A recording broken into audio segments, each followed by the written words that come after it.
হুম। আমরা ফার্স্টে একটা জিনিস জানি, আসেন, ফার্স্ট অফ অল, হ্যাঁ, আপনার স্ক্রিনে নোটপ্যাড দেখতেছেন? জি, দেখা যাচ্ছে। জিএসপি, জিএসপি নিয়ে আমরা কথা বলবো, ঠিক আছে?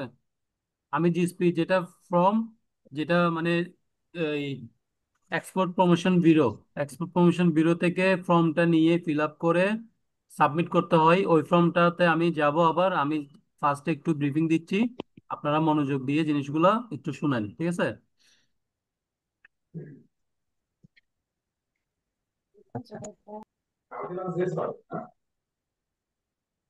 জিএসপি, জিএসপি আমি কেন করব? আমি একটা এক্সপোর্টের এগেনস্টে আমি জিএসপি করব কেন? আসেন, আমি আহ, জাপানে একটা এক্সপোর্ট করব, সাপোজ। এখন জাপানের মধ্যে কি জিএসপি সুবিধা আছে কিনা, জিএসপি ফেসিলিটিস, হ্যাঁ, জিএসপি ফেসিলিটিস আছে বা নাই? Yes or no? তাহলে আমরা জানি কি জাপানের মধ্যে জিএসপি ফেসিলিটি আছে। তো জিএসপি ফেসিলিটি জিনিসটা কি ওটা বুঝতে হবে। জিএসপি আমি কেন করব, বা আমি কেন এক্সপোর্ট করার পরে আমি এক্সপোর্ট প্রমোশন ব্যুরো থেকে আবার ফর্ম এনে ফিল আপ করে ওদেরকে দিয়ে জিএসপি ইস্যু করাই, ওই জিএসপি কপিটা আমি আবার জাপানে কেন পাঠাবো? নিশ্চয়ই কোনো কারণ আছে। কারণটা কি? সাপোজ আমার এখান থেকে যখন আমি এক্সপোর্ট করব তখন আমার ডিউটি ফ্রি, আমার 0 টাকাও ডিউটি দিতে হচ্ছে না, ঠিক আছে? কিন্তু যখন জাপানের ক্ষেত্রে সেটা ইম্পোর্ট হয়ে দাঁড়াবে, তখন তার থেকে কিন্তু ডিউটি দিতে হবে, যেহেতু তার ইম্পোর্ট। ডিউটি কত পার্সেন্ট? সাপোজ 37%, নয়তো বা 58%, নয়তো 90% ধরলাম, ঠিক আছে? ওই পণ্যের এইচএস কোড অনুযায়ী, হ্যাঁ, এইচএস কোড অনুযায়ী তার কি ইম্পোর্ট যখন করতেছে সে, তার থেকে 37%, নয়তো 58%, নয়তো 90% ডিউটি দিয়ে মালটা সেখানে ওই ওই কান্ট্রির মধ্যে আপনার ক্লিয়ারেন্স করতে হচ্ছে, ঠিক আছে? এখন সে যদি বলে, জাপান জাপানে যে আমার বায়ারটা, সে আমাকে যদি বলে যে তুমি আমাকে জিএসপি করে দাও, if you make the GSP and send to us from Bangladesh, then we can clearing the cargo without duty। তাহলে এটা কেন করলো? মানে গভর্নমেন্টে, হ্যাঁ, এটা তো সার্ক, আমরা বুঝি সার্কভুক্ত যে দেশগুলো, হ্যাঁ, আমরা তাইলে জানি জিএসপি, জিএসপি ফেসিলিটি দেওয়ার মানেটা কি? মানেটা হচ্ছে যে আমার দেশ থেকে যখন আমি একটা এক্সপোর্ট করব, ওই দেশে, যে দেশে জিএসপি সুবিধা আছে, মানে যেমন জাপান আছে, আরো কোন কোন কান্ট্রিতে জিএসপি সুবিধা আছে ওইটা আমি আপনাকে দেখাবো। তো জাপানের যেহেতু জিএসপি সুবিধা আছে, মানে জাপানের গভর্নমেন্টে বলে দিছে যে তুমি যদি এমন কোন জায়গা থেকে, এমন কোন জায়গা থেকে পণ্য মানে ইম্পোর্ট করো, যে পণ্যর সাথে তোমার ডিউটি আমি আরোপ করব না, যদি সেই কান্ট্রি থেকে জিএসপি ইস্যু করে তোমার এখানে মানে সাবমিট করা হয়, যেটা বাংলায় বলে, হ্যাঁ। তাইলে জাপানের গভর্নমেন্ট কি বলছে? যদি তুমি এমন জায়গা থেকে ইম্পোর্ট করো যে এই কান্ট্রিতে জিএসপি সুবিধা আছে, এবং ওই কান্ট্রি থেকে যদি জিএসপি, ওই গভর্নমেন্ট থেকে যদি এক্সপোর্ট প্রমোশন ব্যুরো, আমরা জিনিসটা বুঝি এক্সপোর্ট প্রমোশন ব্যুরো, ব্যুরো বানানটা আচ্ছা, যাই হোক, এক্সপোর্ট প্রমোশন ব্যুরো, ঠিক আছে? ওইখান থেকে যদি ইস্যু করে, সার্টিফিকেট ইস্যু করে যদি তুমি আনতে পারো, তাইলে আমি তোমাকে পুরো ইম্পোর্টটা ডিউটি ফ্রি করে দিব, 1 টাকাও তোমার থেকে আমি ডিউটি নিব না। তো সেক্ষেত্রে জাপানের বায়ারটা আমাকে বলবে যে আমার থেকে জিএসপি লাগবে। তখন আমি বুঝতে পারবো যে ওর দেশে যদি আমার এই এই পণ্যগুলো যখন সে ওখানে ক্লিয়ার করবে, তখন আমি আমার এই জিএসপিটা যদি সে দেখাতে পারে, তাইলে সে সম্পূর্ণ মালটা উইথাউট ডিউটি সে ক্লিয়ার করতে পারবে।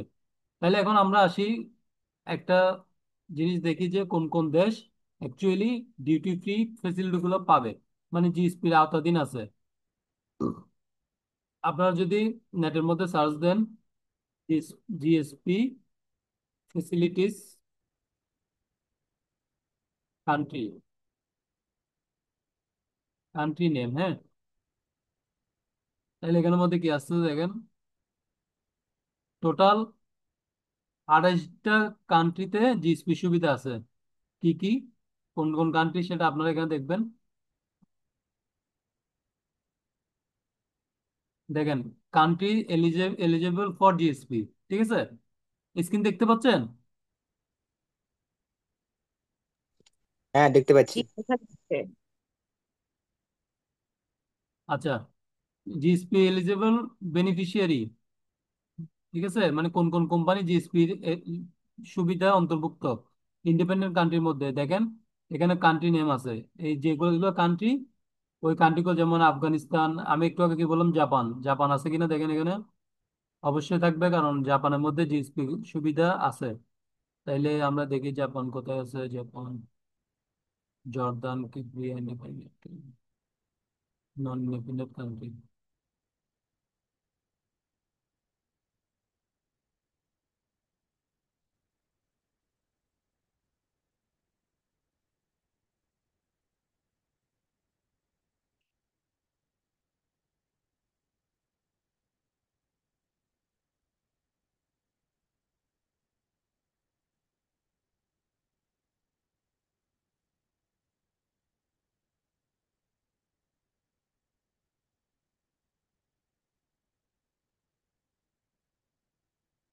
এখানে জাপানের নাম কেন লেখা নেই বুঝতেছি না, বাট জাপান হচ্ছে আপনার জিএসপি অন্তর্ভুক্ত। আমরা একটা যদি দেখি, এই দেখছেন এখানে জাপান আছে, আর আঠাশটা কান্ট্রির মধ্যে জাপান আছে। তাইলে এটা আমরা যে লিস্টটা খুলছি এটা হয়তো অনেক পুরনো একটা লিস্ট। আমরা আপডেট যেটা সেটা নিব, ঠিক আছে? যেমন এটা কোত্থেকে দিছে, এক্সপোর্ট প্রমোশন ব্যুরো থেকে দিছে। তাহলে আমরা এক্সপোর্ট প্রমোশন ব্যুরোর ওয়েবসাইটে গেলে অবশ্যই পাবো। এ দেখেন, এটা হচ্ছে এক্সপোর্ট প্রমোশন ব্যুরো। এই যে আমরা এতক্ষণ যেটা কথা বলতেছিলাম, এক্সপোর্ট প্রমোশন ব্যুরো, হ্যাঁ, এক্সপোর্ট প্রমোশন ব্যুরো, ওদের কাজ হচ্ছে কি, জিএসপি ইস্যু করা, ঠিক আছে? ওনাদের কাজ হচ্ছে জিএসপি ইস্যু করা। এটা আমাদের চিটাং এর মধ্যেও এক্সপোর্ট প্রমোশন ব্যুরো অফিস আছে, ঢাকাতেও আছে, ঠিক আছে? শুধু দুইটা দুইটা ডিস্ট্রিক্টের মধ্যে আপনার এক্সপোর্ট প্রমোশন ব্যুরো আপনি অফিস পাবেন, ঠিক আছে? এটা government of the people Republic of Bangladesh. এখানে কি করে, জিএসপি ইস্যু করে ওরা। তাইলে ওরা আপনার স্পষ্টভাবে বলে দিচ্ছে কোন কোন কান্ট্রি, তারা কোন কোন কান্ট্রিতে এক্সপোর্ট করলে ওরা জিএসপি ইস্যু করবে। তাহলে এটা আমরা নিচে দেখি, এই যে এখানে লেখা আছে ইউরোপিয়ান ইউনিয়নের মধ্যে 28টা কান্ট্রি আছে এবং আদার্স এর মধ্যে, এখানে কি লিখছে, Bangladesh is getting GSP facility from 38 countries, ঠিক আছে? তার মধ্যে ইউরোপিয়ান ইউনিয়নের মধ্যে 28টা কান্ট্রি আছে এবং আদারের মধ্যে অস্ট্রেলিয়া, এইগুলা। এখানের মধ্যে জাপানও আছে, দেখছেন? জাপান আছে, এন্ড তুর্কি, টোটাল 10 কান্ট্রি। তো টোটাল 38টা, 10টা 28টা মিলে টোটাল 38টা কান্ট্রিতে জিএসপি ফেসিলিটি পাবে বাংলাদেশে। মানে বাংলাদেশ যদি এই কান্ট্রিগুলো থেকে ইম্পোর্টও করে, যেমন জাপান থেকে যদি ইম্পোর্ট করে, তখন সে আবার ডিউটি ফ্রি ইম্পোর্ট করতে পারবে আমাদের বাংলাদেশ। তেমনে ওই জাপান থেকে ইম্পোর্ট করার সময় জাপানে যদি তার কান্ট্রিতে জিএসপি ইস্যু করে আমাদের দেয়, তখন আমরা এখান থেকে ইম্পোর্টটা ক্লিয়ারেন্স করার সময় আমরা ফেসিলিটিটা পাবো। সেম এই জিনিসগুলো আপনারা একটু স্টাডি করবেন। এই যে যেমন এখানে এখানে যে জিনিসগুলো দিছে, মার্কেট অ্যাক্সেস ফেসিলিটিস, আমরা এই জিনিসগুলো যদি আপনারা স্টাডি করেন, এখানে অনেক কিছু শেখার আছে। এগুলো এগুলো পড়বেন, ঠিক আছে? ডিটিপি কভারেজ কত কত পর্যন্ত ছাপ দিবে, এগুলো লিস্ট। নিউজিল্যান্ড এগুলো 100%, 100%। কিছু কিছু আছে দেখেন 91% আছে। তার মধ্যে মিট আছে, এগ, ভেজিটেবল, প্লান্ট, এগুলো হচ্ছে আইসল্যান্ডের মধ্যে। এখানে ওরা আলাদা আলাদা ভাগ করে দিচ্ছে কত কত ডিউটি ফ্রি পাবে। ইন্ডিয়ার মধ্যে যেমন 94% পাবে এই আইটেম গুলোতে, ঠিক আছে?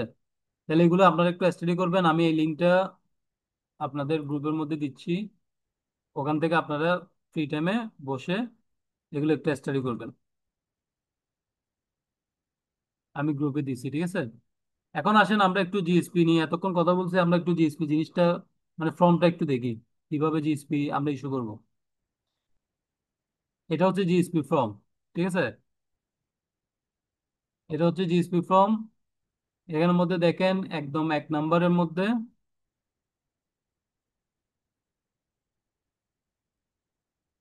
এখানে এই যে ইপিবি রেজিস্ট্রেশন নাম্বার, আপনার কোম্পানির এগেনস্টে আপনি যখন ইপিবি তে রেজিস্ট্রেশন করবেন, মানে ইপিবি মানে কি, এক্সপোর্ট প্রমোশন ব্যুরো, হ্যাঁ। ইপিবি তে যখন রেজিস্ট্রেশন করবেন, তখন আপনাকে ওরা একটা নাম্বার দিবে। ওই নাম্বারটা আপনার জিএসপি করার সময় অবশ্যই উপরে টপ টপ জায়গায় এই 1 নাম্বার কলামের টপে ইপিবি রেজিস্ট্রেশন নাম্বারটা আপনার থেকে লিখতে হবে। এগুলো তো কম্পিউটারে টাইপ করা আছে, হ্যাঁ। ফর্মটা প্রিন্টারে ঢুকাই, এটা ফরম্যাট সাজানো আছে, জাস্ট টাইপিং করে পিন দেওয়া এই ফর্মের মধ্যে, ঠিক আছে। তাইলে এখানে গুডস কনসার্নিং 1 নাম্বার আসি। Goods concerning from exporter business, মানে যে এক্সপোর্টার তার ডিটেলস এখানে দিয়ে দেওয়া আছে। এটা আসলে সাভার ঢাকার একটা ফ্যাক্টরির, হ্যাঁ। তারপর আছে গুডস কনসার্নিং, কনসার্নিং ডিটেলস দেওয়া আছে। তারপর ট্রান্সপোর্ট, কোন ট্রান্সপোর্টের, এই যে ট্রান্সপোর্ট আছে বাই সিতে গেছে, বিএল নাম্বার, ডেট, তারপর কোন ভেসেলে গেছে, ভেসেল এবং ভয়েস নাম্বার, তারপর কন্টেইনার নাম্বার দিছে, ঠিক আছে। তারপর আসি আমরা এখানে উপরে দেখতেছি একটা রেফারেন্স নাম্বার, এটা এটা আপনাকে দিবে, ওইটা আপনাকে ইপিবি দিবে। ইপিবি যখন এটা ফর্মটা নিয়ে যাবেন তখন ইপিবি একটা রেজিস্ট্রেশন নাম্বার ফেলবে আপনার, এই রেজিস্ট্রেশন নাম্বারটা। এরপর আসেন আমরা এটা দেখি জেনারেল সিস্টেম অফ প্রেফারেন্স, এটা হচ্ছে জিএসপির অ্যাব্রিভিশন, ঠিক আছে। আমরা বলি না জিএসপি, জিএসপি মানে generalise system of preference. Certificate of origin এই লেখাটা আছে, সমস্যা নেই, এটা আবার ওই সার্টিফিকেট অফ অরিজিন মনে করিয়েন না, ঠিক আছে। এটা লেখা আছে। তারপর আসেন নিচে, এখানে আমরা এগুলো ফিল আপ করবো অ্যাজ ইউজুয়াল, মানে যেরকম আমার প্রোডাক্টের ডেসক্রিপশন আছে ওভাবে। তাহলে এখানে আমরা কি দেখবো, আমার যেমন এটা কি দিছে ওরা 320 কার্টুন কিট শার্ট, এটা আপনার ফেব্রিকেশন দিছে, আর্টিকেল নাম্বার দিছে, তারপর এলসি নাম্বার দিছে, ডেট দিছে, এক্সপি নাম্বার দিছে, ডেট দিছে। তারপর ওরা মেবি বিজিএম এর আন্ডারে, ওই জন্য ওরা বিজিএম এর রেজিস্ট্রেশন নাম্বার দিছে। তারপর বিল নাম্বার দিছে ওদের কোম্পানির, শিপিং বিল মানে বিল অফ এন্ট্রি নাম্বার, তারপর ডেট দিছে, ঠিক আছে। এগুলো ফিল আপ করার পর তারপর এখানে ওই যে কার্টনের আপনার এই যে শিপিং শিপিং মার্ক দিছে, তারপর এখানে কত পিস দিছে ওভাবে সিলেক্ট করে দিছে, এখানে এক্সপি নাম্বার, এক্সপি ডেট দিছে, ঠিক আছে। এটা হচ্ছে অ্যাজ ইউজুয়াল আমরা যেভাবে ফিল আপ করি কোন একটা ফর্ম, ওইটা আমার ডকুমেন্টেশন, এক্সপোর্টের ডকুমেন্টেশন গুলো দেখে দেখে আমি এখানে ফিল আপ করবো, ফিল আপ করে আমি জাস্ট এটা পিন দিয়ে দিব, ঠিক আছে। তারপর আসছি নিচে, যখন আপনার আপনার কোম্পানির, হ্যাঁ, এটা হচ্ছে আপনার কোম্পানির সিগনেচার, মানে আপনার কোম্পানির যে ডিরেক্টর বা জিএম আছে ওনারা সিগনেচার করবে, সিল সিল দিয়ে। তারপর এটা হচ্ছে ইপিবি থেকে, ইপিবি থেকে এই যে এটা কি করছে, research officer export promotion bureau Dhaka, এটা ঢাকার ইপিবি থেকে একজন অফিসার এটাকে অথরাইজ করে দিছে। এইখানের ভিতরে একটা জিনিস দেখেন, লক্ষ্য করলে বুঝতে পারবেন এখানে একটা জলচাপ আছে এই ভিতরে, আপনারা একটু ক্লোজলি দেখেন, এখানে একটা জলচাপ আছে, বুঝা যাচ্ছে? জি, বোঝা যাচ্ছে। হ্যাঁ, এই জলছাপটা ফর্মের মধ্যে থাকবে না। যখন আপনি ইপিবিতে যাবেন, যখন আপনি জিএসপি ইস্যু করবেন, ইস্যু করার পরে এইটা একটা লোহার একটা মেশিন আছে, ওই মেশিনের মাধ্যমে কি করবে, এখানের মধ্যে সিলটা মারবে, এর ভিতরে জলছাপটা মারবে। এটার মানে হচ্ছে এটা হচ্ছে অরিজিনাল, এটা কেউ বাংলাদেশে এমন কোনো কেউ নাই যে এটা ডুপ্লিকেট করতে পারবে, ঠিক আছে। এই জলছাপটা এটা কি করবে, একটা মেশিনের মাধ্যমে মারবে, এটা ইপিবি অফিসে আছে। এটা যদি জালিয়াতি করে কেউ, তাইলে এটার জন্য অনেক বড় সাজা আছে। তো এটা কেউ জালিয়াতি করে না, আজ পর্যন্ত কোনো রেকর্ড নেই যে এই জিনিসটা জালিয়াতি করছে। এটা হচ্ছে যে আপনার এই যে ফর্মটার অথরাইজেশন, মানে এটা যে একটা অথরাইজ ফর্ম এবং এটা যে গভর্নমেন্ট অথরাইজ করছে, তার জন্য ওরা ভিতরে এই জলচাপটা দিয়ে দেয়, ঠিক আছে। তারপর আপনার আরেকটা ভেরিফিকেশন অপশন কি, এটা যদি অন্য কান্ট্রিতে যখন যাবে তখন ওখানে ইপিবি কি করতে পারবে, এখানে রেজিস্ট্রেশন নাম্বার পড়ছে না একটা উপরে, এই রেজিস্ট্রেশন নাম্বার যেটা আছে এই পিবি এত এত, এই সিরিয়াল নাম্বার এটা, হ্যাঁ। যদি সাপোজ এটা আপনি জাপানে পাঠাইছেন, যেমন এই দেখেন এখানে শিপমেন্ট করছে কোথায়, জাপানে, ঠিক আছে, জাপানে শিপমেন্ট করছে ওরা, তাহলে জাপানের ইপিবি এটা চেক করবে না। তখন ও কি করবে, ওর থেকে যদি মনে হয় যে যে এটা একটু চেক করবে, এটা ভেরিফিকেশন করবে, তার থেকে মানে ডাউট লাগছে, সে তখন বাংলাদেশ ইপিবি তে কন্ট্যাক্ট করবে, কন্ট্যাক্ট করে এই নাম্বারটা বলবে যে ইপিবি 1055372, এটা বলার পরে কি করবে, বাংলাদেশ ইপিবিতে এক্সপোর্ট প্রমোশন ব্যুরো ওরা কি করবে, সিস্টেমে ঢুকে চেক করবে। চেক করলে আপনার এই ফর্মটা চলে আসবে, এটাকে আদৌ কি ওরা করছে কিনা, বা ওরা সিগনেচার করছে কিনা, বা ওরা অথরাইজ দিছে কিনা। যদি না দেয় তাহলে আপনি ধরা হয়ে যাবেন। তখন এটা কত বড় সাজা হইতে পারে এটা আপনারা আশা করি বুঝতেছেন। তো এটা এগুলো চুরি করার বা এগুলো ফাঁকি দেওয়ার কোনো অপশন নাই। এগুলো সবগুলো হচ্ছে গভর্নমেন্টের এমন, মানে খুব সিনসিয়ারলি এগুলো করতে হয়। এগুলো কোনো চুরি, কোনো ফাঁকি দেওয়ার কোনো অপশন নাই। তো জিনিসগুলো খুব মানে প্রাইভেসি মেনটেন করে করা হয়। এই জিএসপি সম্পর্কে কারো কোনো যদি কোয়েশ্চেন থাকে আমাকে করতে পারেন, কোন পয়েন্টটা বুঝেন নাই বা আমার থেকে আবার ব্রিফিং দিতে হবে, একটু কাইন্ডলি বলবেন।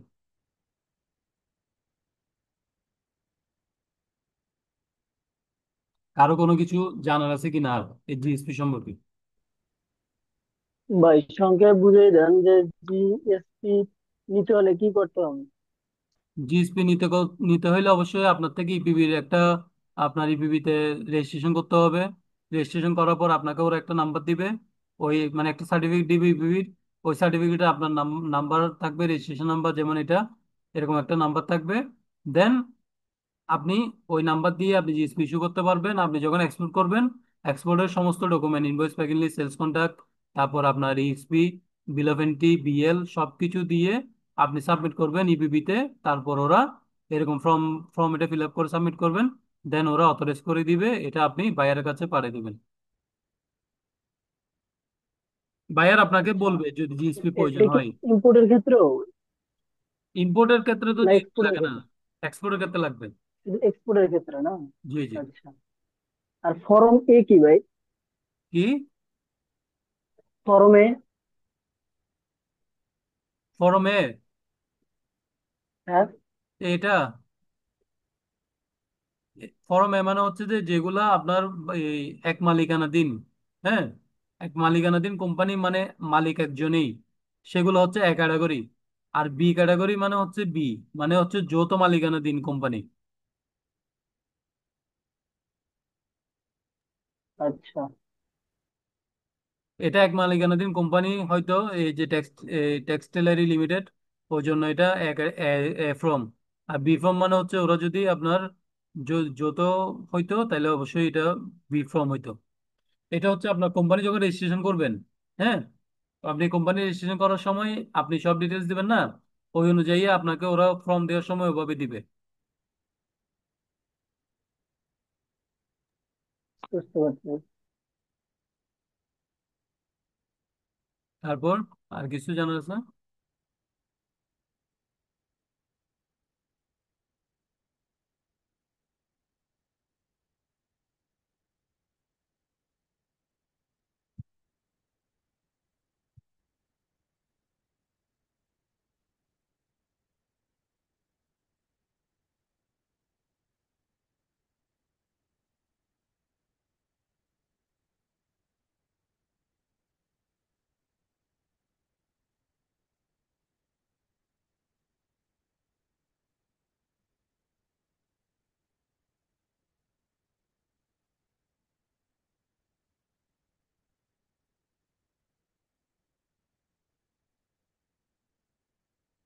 বলেন।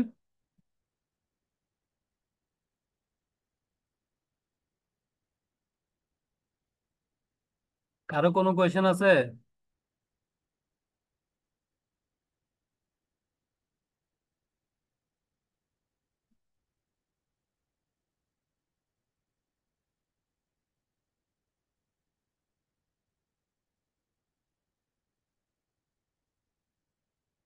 কারো কোনো কোয়েশ্চেন নাই মনে হয়, সবাই চুপ করে আছে।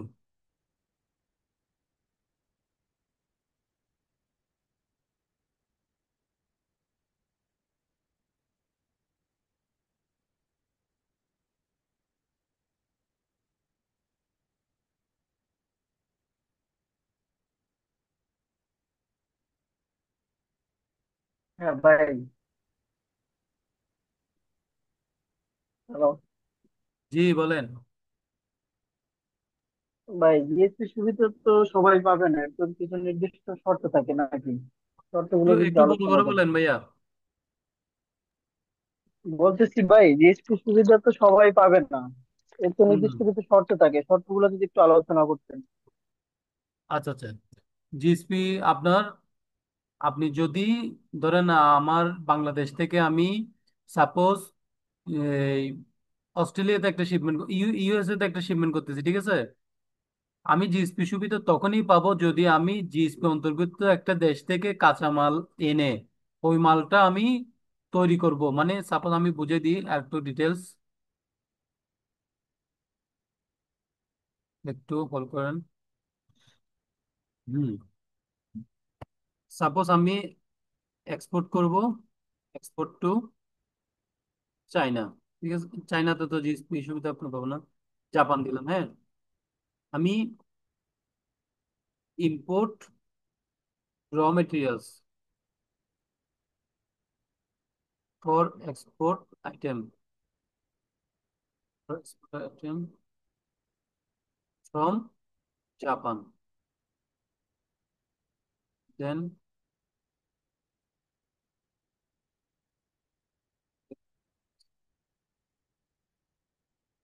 এটার মানেটা বুঝছেন? আমি সাপোজ এক্সপোর্ট করবো জাপানে, ঠিক আছে, জাপান থেকে আমি আবার কাঁচামাল আনছি আমার জাপানে এক্সপোর্ট করার জন্য। আমার পণ্যটা, সাপোজ আমার পণ্যটা হচ্ছে শার্ট, ঠিক আছে, আমি শার্ট এক্সপোর্ট করবো জাপানে। এই শার্টটা বানানোর জন্য যত রকম আমার র মেটেরিয়ালস লাগছে আমি সবগুলো ইম্পোর্ট করছি কোত্থেকে? জাপান থেকে। ওই ইম্পোর্টের বিল অফ এন্ট্রি সহ আমার থেকে শো করতে হবে কোথায়? ইপিবি তে। দেন ওরা ওরা দেখবে যে আমার এই পণ্যটা বানানোর জন্য আমার যা কাঁচামাল প্রয়োজন হয়েছিল ওগুলো আমি কোন কান্ট্রি থেকে আনছি, বিল অফ এন্ট্রি দেখবে। দেখার পরে তারা আমাকে জিএসপিটা ইস্যু ইস্যু করতে দিবে, আদারওয়াইজ ওরা দিবে না। কারণ আপনি জিএসপি তখনই পাবেন যখন আপনি ওই দেশ থেকে কাঁচামাল এনে তাদের পণ্যটা তৈরি করবেন। বুঝতে পারছেন সত্যটা? এটাই হচ্ছে সত্য। ও আচ্ছা, কাঁচামালও তো ওই দেশ থেকে আনতে হবে নাইলে দিবেন? জি জি, নাইলে দিবে না। উম, উম, বুঝতে পারছি ভাই। আর এর বাইরে শর্তগুলো হচ্ছে যে যে যে কান্ট্রি এলিজিবল ওই কান্ট্রি ছাড়াও আর কোনো কান্ট্রি জিএসপি সুবিধা পাবে না। হ্যাঁ ভাই, ক্লিয়ার।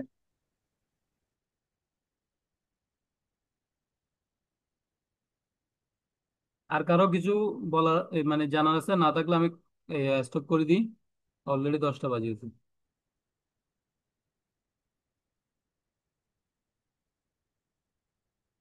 আশা করি সবাই বুঝছেন।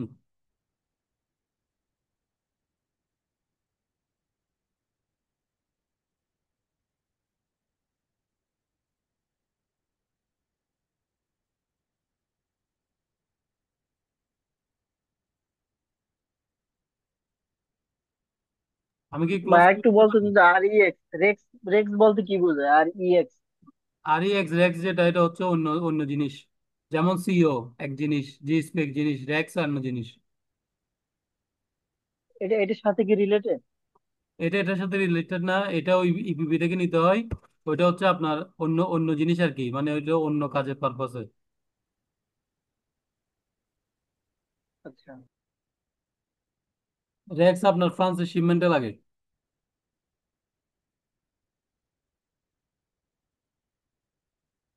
তারপর শ্রীলঙ্কাতে লাগে।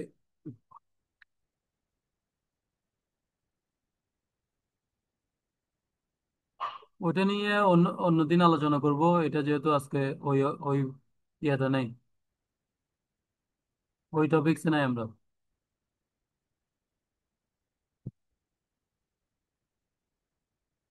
হ্যাঁ ভাই। আর অনেক ক্ষেত্রে আসলে আমরা আসলে গুরুত্বপূর্ণ প্রশ্ন করতে পারি না বা বুঝি না, এই কারণে করতে পারি না। অনেকেই হয়তো উম বলতে চাইতেছে বা কোনটা গুরুত্বপূর্ণ এও বলতে পারতেছে না। সেই ক্ষেত্রে আপনি একটু আমাদেরটা বুঝে বিষয়গুলো আলোচনা করেন। না আসলে ধরেন একটা টপিকসের উপর হাজারটা যে জিনিস জানার আছে। এখন ধরেন আমি যতটুকু হ্যাঁ, হ্যাঁ। বলার বলি, এখন আপনাদের থেকে যদি কোনো রেসপন্স না পাই তাহলে আমি বলতে পারি না। বা একজনের পক্ষে আসলে সম্ভব না যে এতগুলো টপিকস একসাথে মনে রেখে মানে ডিস্ট্রিবিউট করা। যেগুলো মেন জিনিস এটা ওইগুলো ভাই আমি ঠিক আপনাদের বলছেন সাথে আবার। এক্সপ্লেন করি। এখন আপনারা কোয়েশ্চেন করলে আমি রেসপন্স করি, আদারওয়াইজ ধরেন আমার মাথায় আসে না। আসলে আমরা তো এই বিষয়ে নতুন ভাই, বুঝছেন, এই জন্য যে কোনটা প্রশ্ন করবে এইটাই আমরা বুঝি না। সমস্যা নাই, আপনার যেটা বেসিক নলেজ দরকার ওই ওই নলেজটা তো আমি দিয়ে দিচ্ছি। নেক্সট যখন আপনারা ওই কাজটা করতে যাবেন ইন ফিউচারে, কোথাও আটকে গেলে তখন আমাকে অবশ্যই নক দিবেন, আমি আপনাদেরকে হেল্প করব। মানে প্র্যাকটিক্যালি কাজ করার সময় যখন ইনশাল্লাহ ভাই। আটকে যাবেন তখন আপনি আমাকে নক দিবেন বা আমার সাথে ফোনে কথা বলবেন, আমি বলে দিব। এটা জাস্ট বেসিক বেসিক আইডিয়াগুলো নিয়ে রাখেন। অ্যাটলিস্ট কেউ যদি কোয়েশ্চেন করে জিনিসটা উপস্থাপন করতে পারেন। কারণ কেউ কোয়েশ্চেন করলে আপনাকে অত ক্রিটিক্যালি কোয়েশ্চেন করবে না, বেসিকটাই করবে।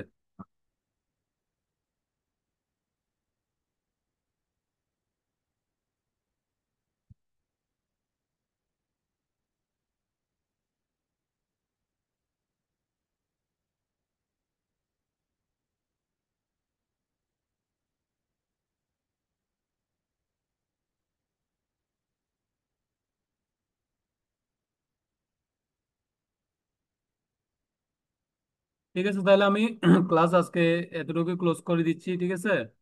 নেক্সট ক্লাসে অবশ্যই আবার দেখা হবে। আমি ক্লোজ করতে পারি?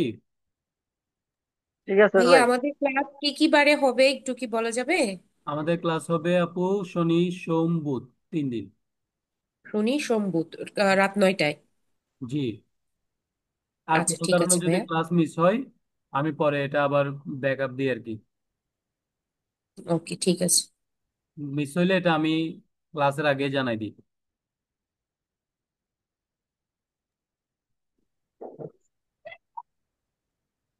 ঠিক আছে?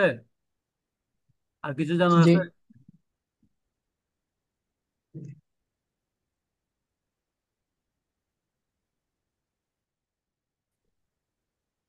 আর কিছু জানার আছে?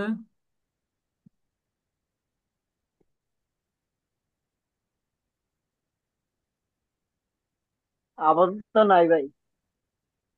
কথা বলেন না, কথা রেসপন্স করেন।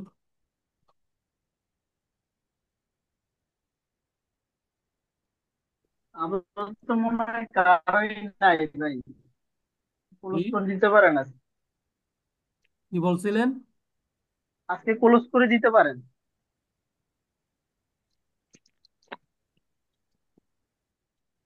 না, শুধু আপনি বললে হবে না, আর কারো সবাই বলতে হবে তো। এখানে আর কি আছে? জালাল, জালাল ভাই আমি কি ক্লোজ করে দিব? প্রশ্ন নাই, কারণ এখন আপনার থেকে শিখতেছি তো, জানালে তারপর অবশ্যই প্রশ্ন করো যদি আটকে যাই। বাট এই বিষয়ে আজকে কোনো প্রশ্ন নাই আর। ঠিক আছে। আর নাদিয়া আপু, আপনার কোনো কোয়েশ্চেন আছে?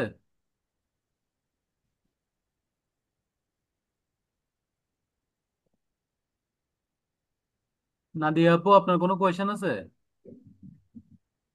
জি না ভাইয়া, আপাতত নেই। আচ্ছা ঠিক আছে, তাহলে আমাদের নেক্সট ক্লাসে আবার দেখা হবে। আজকে এতটুকু ক্লোজ করতেছি, ঠিক আছে? সবাই ভালো থাকবেন, সুস্থ থাকবেন।